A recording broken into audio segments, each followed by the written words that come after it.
네, 8월의 첫 주 거래가 마무리가 되는 시점입니다. 지난달에 있었던 큰 폭풍은 지나간 것일지, 그럼에도 불구하고 외국인의 수급은 좀 개선을 하지 못하고 있습니다. 첫 주에만 5조, 6조 원 넘게 팔면서 지수의 어떤 변동성, 어느 정도 완화가 됐다고는 하지만 우려는 여전한데요. 시장은 반도체에서 빠져나간 자금이 어디로 흘러갈지도 주목이 되고 있습니다. 오늘 KB증권 프라임클럽 민재기 부장님과 함께 외국인의 수급의 변곡점 그리고 8월 장 대응 전략에 대해서 알아보도록 하겠습니다. 어서 오십시오. 안녕하십니까? 네. 지난달에 증시 흐름을 폭풍이라고 좀 묘사를 해드렸는데 사실 폭풍은 또 부족한 것 같아요. 더 심했던 장이었는데 일단은 위기는 좀 어느 정도 벗어났다고 볼 수 있을까요? 네, 지난주였죠. 7월 28일, 29일에 이제 이틀 동안 엄청난 이제 큰 변동성이 있었죠. 네, 서킷 브레이크도 걸리고 했었는데 그때가 아주 큰 고비였던 것 같고. 그 고비는 일단 넘긴 상태이긴 하지만 일단 시장은 우리가 이제 당연히 빠르게 내려왔지 않습니까? 그러니까 이제 빠르게 회복하기를 우리는 기다리고 있는데 V자형 반등보다는 쌍바닥이 될지 다중바닥이 될지는 모르겠지만 지난주 화요일 수요일을 일단은 장중 저점을 당분간은 바닥으로 당분간은 좀 이렇게 뭔가 이제 변동성이 축소되는 바닥을 다지는 그런 흐름으로 좀 이어지지 않을까라고 생각을 하고 있습니다. 일단은. 네, 일단은 말씀하신 대로 지난주에 저점 대비해서 조금씩 반등을 하는 모습을 보여주고 있는데 일단은 개인이 좀 이끌었다라고도 볼 수 있을 것 같습니다. 외국인은 거의 이제 6조 넘게 순매도하는 분위기인데 그 원인은 뭐라고 봐야 될까요? 아직도 변동성이 크다라는 게 외국인 투자자들 입장에서는 조금 불편한 게 아닌가라는 생각인데요. 일단 먼저 최근에 외국인 누적 순매수 대금 포지션을 한번 보시면 이야기가 좀 될 것 같은데 한번 그림을 한번 봐주시면 그 4월 이후에 그 파란색 그래프입니다. 이게 코스피에서 외국인들의 이제 동향이라고 빼주시죠, 잠시. 네, 동향이라고 보시면 될 것 같은데요. 노란색이 코스피 지수고요. 파란색이 외국인들의 누적 순매수 대금이다라고 보시면 되는데 4월 달부터 거의 6월 달까지는 가파르게 진행이 되는 모습이었고 그때 당시에 우리나라의 반도체와 IT 하드웨어 쪽으로 쏠림은 매우 강한 그런 그림이었습니다. 이제 매도가 많이 나왔었고요.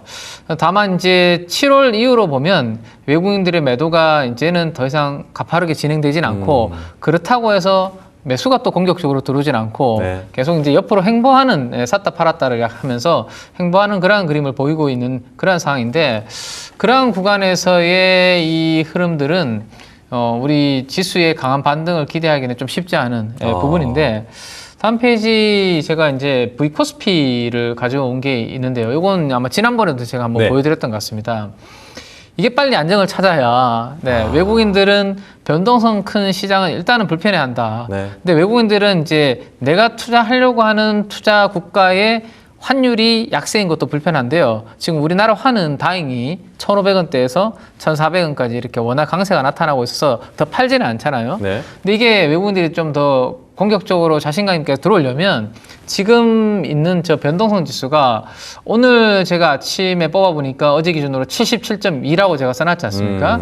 저게 그냥 평상시 정도 수준까지는 아니더라도 적어도 60, 50 이렇게 밑으로 좀 내려와줘야 외국인들 입장에서는 이 대한민국 월가에서도 우리나라의 이 변동성에 대한 기사들이 요즘 많이 나오고 있잖아요. 불편한 부분에 대해서. 그래서 변동성이 좀 줄어들면 지금 환은 어느 정도 안정을 찾았기 때문에 그러면 고점 대비해서 많이 빠져있는 종목들 실적이 있음에도 불구하고 저평가되어 있는 기업들에 대한 이제 매수세가 좀 들어올 텐데 당분간은 이 변동성이 좀 떨어져야 외국인들이 본격적인 이제 포지션이 구축되지 않을까 저는 그렇게 생각을 하고 있습니다. 결국 저 변동성 지수라는 것도 시장 참여자들이 결정하는 거잖아요. 결국에는.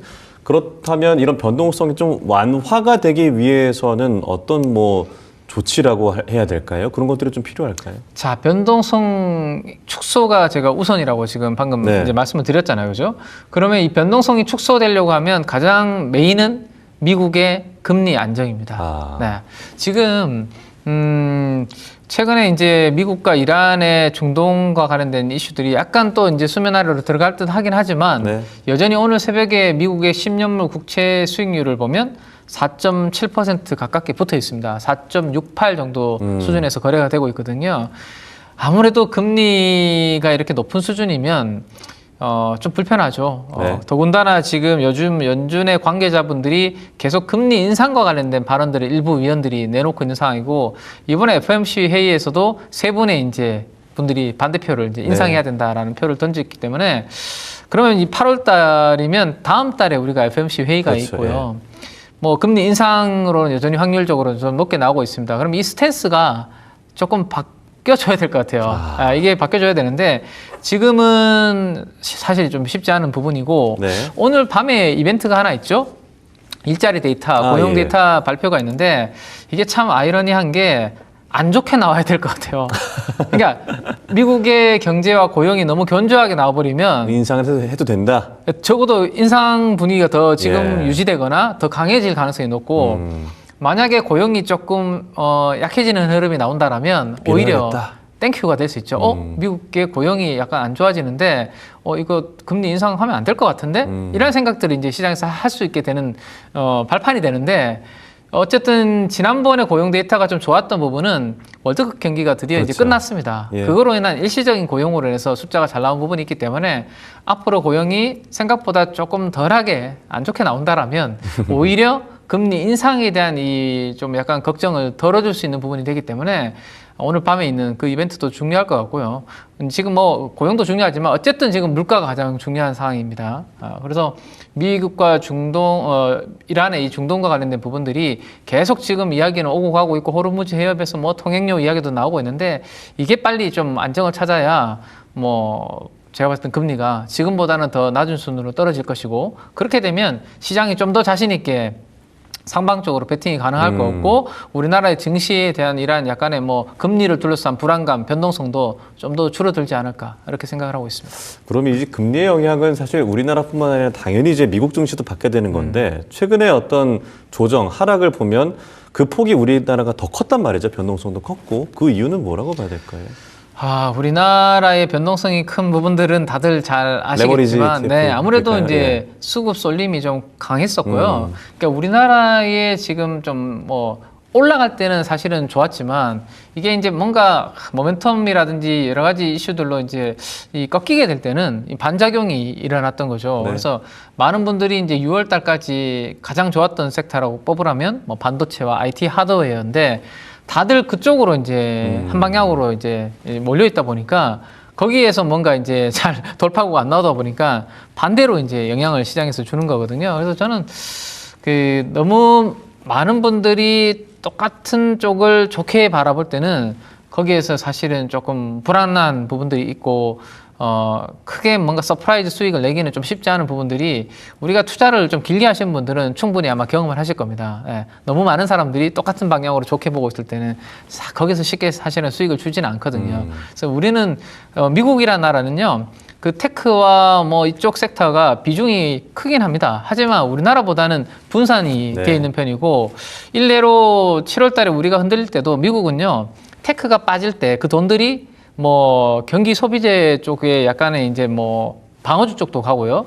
그 다음에 뭐 일부는 또 에너지 쪽도 이렇게 움직이면서 헬스케어 쪽도 갔었습니다. 네. 이렇게 순환매가 되는데 우리는 이쪽이 이제 무너지니까 다 전체적으로. 같이 무너지는 네. 흐름이 미국과 우리나라의 큰 차이점을 만든 7월이 아니었나 생각을 하고 있습니다. 그럼 이제 우리 시장에서 외국인의 매도세에 대한 얘기를 좀 계속 이어가자면 말씀하신 대로 반도체, 정보기술, IT 하드웨어 쪽에서 좀 매도세가 나타나고 있고 뭐 자동차, 뭐 상시 자본재, 유통, 운송 이런 것들에서 좀 사실 그렇게 크게 유의미하다고 보기는 좀 어려울 수 있습니다. 그렇게 많지는 않아서 일단은 뭐 업종에 대해서 좀 재편이 된다고 봐야 될까 아니면 일시적인 흐름이라고 봐야 될까요?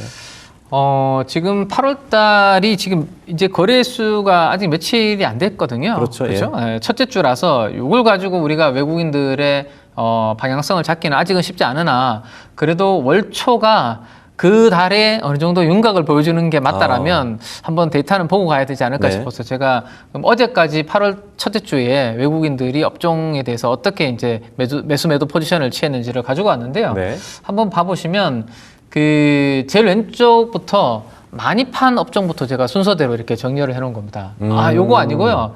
8월 외국인 순매수 대금 차트를 보여주시는 게 좋을 것 같습니다. 네. 8월달 외국인 순매수 대금 차트를 보시면 가장 왼쪽에 누가 있냐면 반도체 업종이 있습니다. 반도체 업종이 지금 그림에서 나오는데요. 5조 정도 판 거거든요. 네. 그 오른쪽이 바로 코스피입니다. 코스피도 5조 정도 팔았습니다. 그러면 거의 두 개 업종, 코스피를 반도체에서 네. 대부분 매도가 나왔다라고 보시면 될 것 같고, 나머지 업종은 반도체에 비하면 뭐 거의 그 큰 절대 너무 규모가 미미하네. 크지 않습니다. 매도도 그죠? 그래서 매수도 그렇대요. 오른쪽에 보시면 매수도 마찬가지입니다. 조금 전에 우리 앵커님께서 말씀해 주셨던 8월 첫째 주에 일부 매수가 들어온 업종이 가장 오른쪽에 있는 네. 자동차 업종이 일부 매수가 들어오고 있고요. 현대차라든지 현대모비스.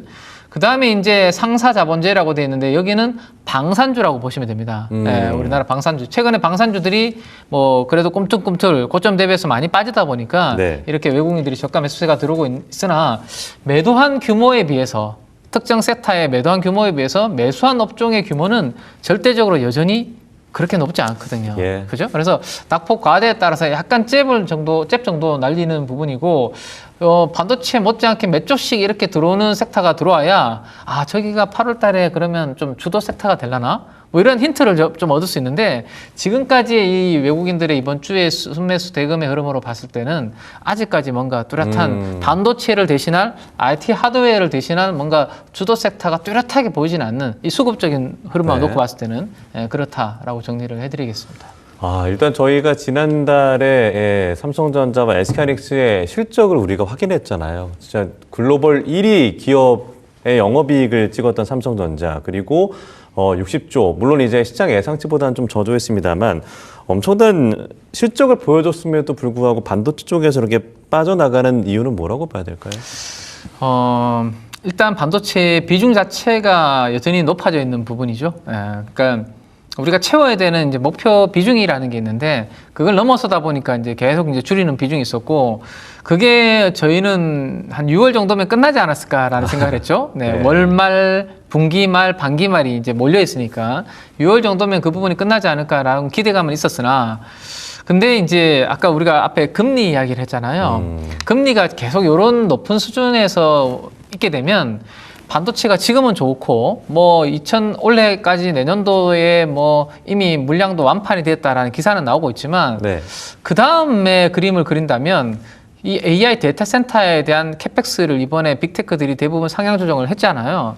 상향 조정을 한 거는 발표인 거고요. 그게 실행이 되려면 이후에 지난번에도 금리의 영향을. 말씀드렸던 이 금리가 네. 조금 지금보다는 낮은 수준으로 떨어져줘야, 그러면 조달 비용에 크게 문제가 없으니까 계속 투자가 이루어지겠네? 그 다음에 우리나라 반도체에 대한 수요도 이어지겠네. 여기까지 그림이 되는 건데 그게 안 되다 보니까 아직까지는 왔다 갔다 지금 흔들리는 모습이 나타나고, 외국인들도 뭐 그냥 불편한 높은 비중을 조금씩 계속 줄이는 부분이 있는 거고요.